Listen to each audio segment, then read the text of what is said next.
Lucky মনে করি আমি 2010 সালে বাংলাদেশ পুলিশে জয়েন করি।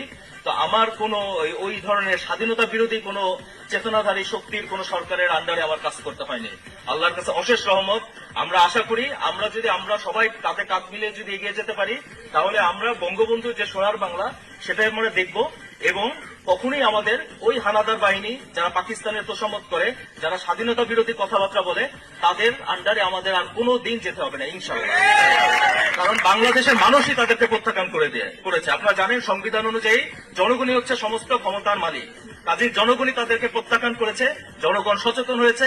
আজকাল সামাজিক যোগাযোগ মাধ্যমে আমরা প্রকৃত ইতিহাসকে সবাই সবার সামনে তুলে ধরতে পারি। আমি মকবুল হোসেন মিথুন ভাইয়ের উত্তরোত্তর সাফল্য কামনা করি। আশা করি উনি দীর্ঘায়ু হবেন এবং উনি ওনার এই ধারা অব্যাহত রাখবেন। এবং আমি যখন আশাটা করব, সবচেয়ে বড় আশাটাই করব, একদিন আমি আশা করবো হয়তো ওনাকে আমরা জাতীয় সংসদেও দেখতে পাবো। তো সেই আশা করি তো ওনার স্বপ্ন সফল হোক। আর আমিও যে কদিন আছি আপনাদের কাঁধে কাঁধ মিলিয়ে আমার কাজ করে যাব। আমার ফ্যামিলির জন্য দোয়া করবেন।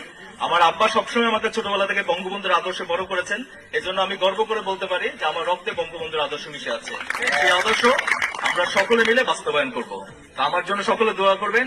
আমিও মিথুন ভাইয়ের জন্য অজস্র দোয়া করি। ভালো থাকবেন সবাই। আসসালামু আলাইকুম।